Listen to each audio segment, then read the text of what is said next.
Yes, gymrat back in the house. What's up, people? What are we doing? Myself, Larry Alabama, Damien actually don't know what this X thing is, but we're done with it. Leon is on his way here. He's late. He's running on black time. I can make that joke. That's normally my excuse, but I ain't black. I can't do it. Yeah, so he'll be back, but I mean he'll be here at some point. But yeah, anyway, for the meantime, you've got us too. Yeah, you got to put up with me, unfortunately. Sorry, people.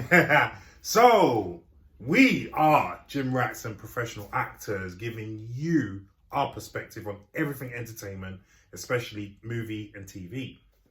Because we're actors, people. That's right, Larry. Right. So we have a few topics to go through with you guys today. So topic number one.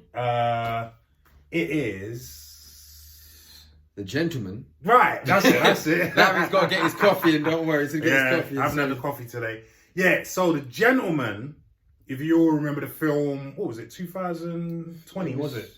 Yeah, because I was in LA then, yeah. 2020, Guy Ritchie made the film The Gentleman, which starred Colin Farrell, Matthew McConaughey, Charlie Hunnam, and had our good friend in it, Chris Evangelou. Chris, big shout out to as Chris. one of the Colin Farrell's boys. What do they call them? They call him a certain... Is it something pack or something like that? Something boys. I can't remember the name. Yeah. Anyway, so there's been rumors going around for a long time that there was going to be a sequel and whatnot, but because we were told by a prominent casting director who we both know, and also I know of. also by Chris Evangelou himself, obviously, who was in the cast. That there was going to be a TV series or sequel. So now it has come out that there is going to be a TV series, and it is going to be greenlit now by Netflix, which is fantastic news to me. I mean, there's so much you can do with that story. I mean, just don't make it Snatch the TV show, because I will not be happy, because that was don't do that. But to be fair, we do this for the Netflix film. We're going to go the opposite with the Netflix series, knowing it's a Netflix TV series. That fills with some promise. Right. Yeah. But anyway, so this comes to us via Deadline, and Damien will do the honors today.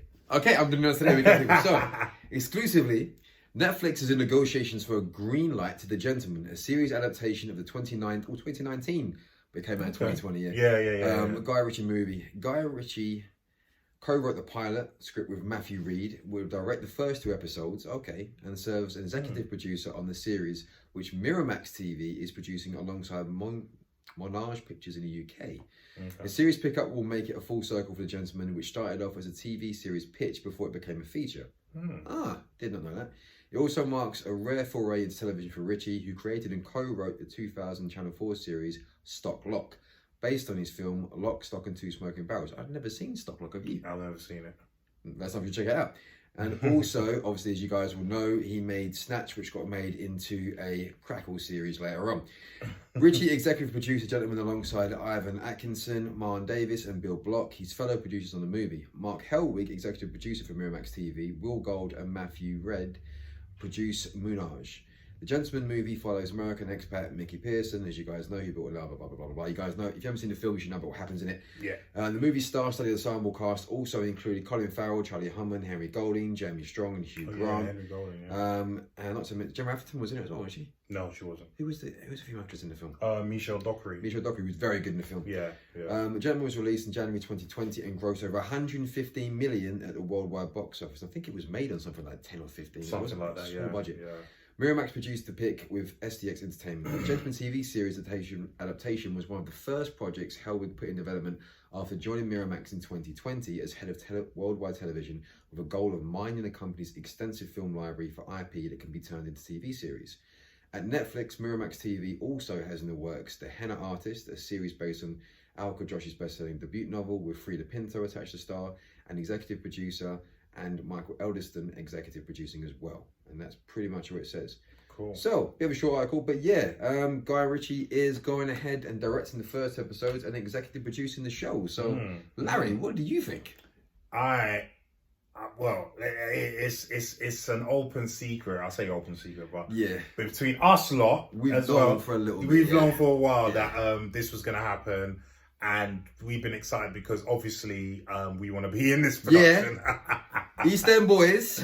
Both in wicked shape. I'm getting there. I'm still tiny, but we're getting there. But yeah, like can act. Check out their show rules. Yes. So, and Guy Ritchie, I once asked you this question back in 2007 at an open screen of the Rock and Roller, how you cast your movies. I asked that because I want you to cast me, God damn it. But what did you say? It was him and Mark Strong on stage at the time. I was like, so I was one of those guys, 21, fresh out of uni, put my hand up for the microphone that's being passed around. It's like, I go ask him a question. I was like, so Guy, can you just let me know, like, what is it you look for when casting your movies? And it was one of those questions where I think even he didn't want to answer. He's like, I want to talk about the film, thank you very much. But okay, how do I cast my movie? So yes, well, when I'm casting a movie, what I do is I make sure that I get on with the actors that I work with, and I always look for them to fill a certain part. And Mark Strong he used a few times before, so he was kind of like fulfilling that part of the question. But I didn't really get much further than that. I didn't get asked for an audition. But we want to be in it, goddammit. So because listen, and Chidi, I forget his last name. The guy who played Bunny, the big black guy in Gentleman, he was good. But everyone and his mother all came up to me afterwards, including this guy. Why weren't you in it? Why weren't I in it? And my answer to that was, I never got it seen by the casting director, who's actually a casting director that sends me auditions regularly, Lucinda Sison.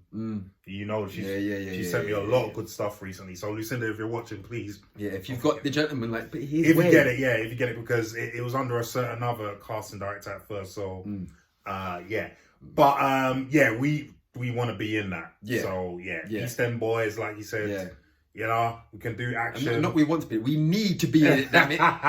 Me, Larry, Leon, the three of us in there. We can play a new game. And listen, that's a testament to how good the Gentleman was. I thoroughly enjoyed it. I mean, I twice at cinema than you. Twice. I saw it more like 7 times. Oh, shit. Okay, because remember when I'm in LA, I was in LA for pilot season. In LA. I don't drink. I don't smoke. So I don't go clubbing. Cinema's the thing to do. Exactly. So or eat.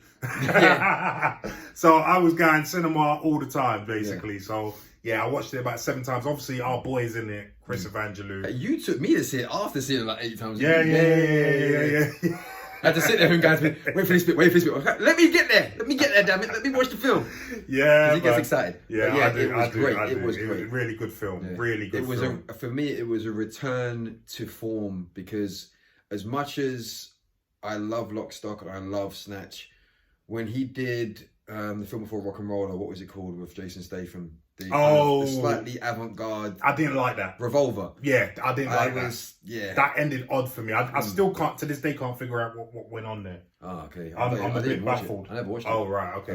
Everyone said to me, like, it's not what you think it's going to be. And I just think... it's baffling. I don't mind twists and turns and stuff, but at least when I leave the film, I want to know that, okay, I got what was going on. Yeah. I didn't get it. Yeah. You know, so... Like that doesn't mean I won't watch it then. But, so with that being said, like, The Gentleman, it was a return to form. I mean, I did enjoy Rock and Roll. I really did enjoy Rock and Roll. Yeah, I did. It wasn't Rock and Roll. as good as Snatch. Or Lock, Stock, Or Lock, Stock, The Gentleman turned it up a notch. It went back. It's still... Snatch is still my favourite. Just because I think there's just so many great beats in that movie. There's so many character moments that I love, whether it's just Turkish moments or whether it's, you know, like the bits of Vinnie Jones. But, like... With The Gentleman, it was a great turn for Hugh Grant. Oh, it was stellar turn for Hugh Grant. It was a complete out of left field. He was fantastic in that film. It's like, oh, Johnny. It's like that the whole demeanour and the character that he did. I didn't expect it. He's a slime ball in it. Yeah, he's brilliant. He plays the slime ball brilliantly, but a bit too well. But Charlie Hunnam was great in it. Like brilliant. The moment where they throw him off the balcony with the stitches. And then the whole sequence when they're playing the shimmy, but a different version of it. Like, it's mad. It's mad. Yeah, I mean, McConaughey held his own in a British gangster film that he did well. And then Colin Farrell was just... even though he's got probably the smallest bit of leads in it, he's still every scene he's in. He does. Kind of like, almost like he does in the Batman, even though he's not in the Batman properties. It could have been. Like, he's brilliant in that. But in The Gentleman, he was brilliant. Like, just the moment he opens the boot. What does he say to do? For Huck. But it sounds like for Huck. Oh, come for Huck down for Huck. Come the fuck down for Huck. It's just... It's a bit, take a blend. And there's the bit in the chicken shop where he goes like, follow me, buddy, boys. So he pulls out a knife from him. He's not prepared. No, he says something about Back up. It smells like you washed your mouth out with cat piss.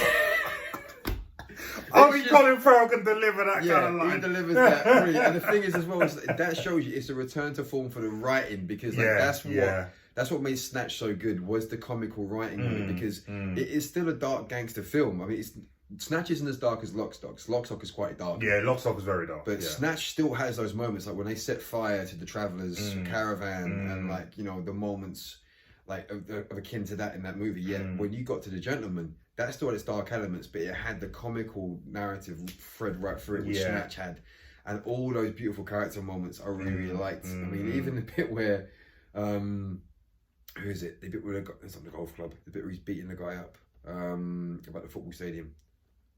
Or is it? Am I crossing films? I'm probably crossing rock and roll now. I think you are. I'm crossing Guy Ritchie films. Like it is. But how does this film? Because for me, well, you've gone about the film, so let me just say that I feel with everything you've mentioned there, there's plenty of meat to be able to use that in a TV series. And the good thing about TV series is they're going to be able to delve into characters very deeply. And there's so many characters in that film. A plethora. Do you know? I mean, I love Henry Golding's character. Brilliant. I mean, they could. Obviously, he died in the film, but they could go back and do. I don't know. You could do reflective on that. Yeah, do you know what I mean? Even the other guy who played the guy who wants to buy the business and is doing all the shenanigans. You know what I mean? Like, there's so much you can do with it. You could do something on Charlie Hunnam's character. You could do something on Hugh Grant's character. Do you know what I mean? You could do a whole bit on Colin Farrell and the gang. The Wet Boys. The Wet Boys, I think that's what it's called. I can't remember. But if you know what it is, drop it in the comments below. He's called the coach. Yeah. I don't remember. If you know what it is, drop it in the comments below, because we can't remember. But it has got a big, like, kind of whole plethora of characters you can work from. Which, as you said, it gives it a lot of meat to basically run rampant with different narratives and different plot threads. So, and again, if they get Guy Ritchie, I don't know if he wrote that one, but if they get him and the writer that did The Gentleman to write the show, and they manage to keep the same sensibilities as the film, there's a lot of different avenues they can go down with that. And 100%. If they can get just some of the cast back, I mean, if you can get Charlie Hunnam back. Oh yeah. I mean, if Colin Farrell can do it whilst doing the Penguin series, then I'll be. I think he'll come. I think he'll come. Do you think Matthew McConaughey will come back? That's interesting. Because it's a thing. They'll probably film it here, which means if it's a TV show being filmed in the UK, it's going to be a long time. It's a lot of time. He's a family man, so it's a time for him to be over here. Because I know, like, he probably shot, when you think about the scenes he's in The Gentleman, he probably shot that in 2 weeks. I would have thought, because he's in poignant scenes, but he's not in a lot of really drawn out scenes. Like most of the scenes that Charlie Hunnam doing his work. That could have been done in 2-3 weeks. So 2-3 weeks, I'd say, for McConaughey to do as well. So if you got it down to that tight and it just focused on his scenes. So now that you say that, he probably wouldn't be back, because that will take several months to film. If you're doing a 10-episode series, that's going to take several months. I mean, so that's, is he going to want to be away that long from the States? Probably not. But Hunnam definitely, if Colin Farrell can juggle that and the Penguin series which he's now got on the back burner coming out of HBO, then I'll be on board for seeing that. Well, seeing it, we want to be in it. Not seeing it. I'll be on board for being next to him in the trailer. Damn it! Like, Colin, come on, tell me how you did that Penguin. I mean? Oh man, but, seriously. With that being said, are you excited? Bro, I've been excited ever since we knew about this, which was a while ago. So count us both heavily excited. And we know if Leon would be here right now, Leon would be 100% excited for this. 100%, because he loved that film as well. So, guys, listen, you've just learned that from us that The Gentleman is going to be a TV series now, about to be greenlit on Netflix. Does that fill you with joy like it does us? Yeah. Do you want to see us in it? Yeah. If you know someone else we don't know in The Gentleman already, ask them. What other parts are you casting for right now? You know, because there's 3 guys we know that can definitely fill the boots. Exactly. But what do you think about it becoming a TV series? And are you looking forward to watching it? Leave us some comments down below and let us know what you think.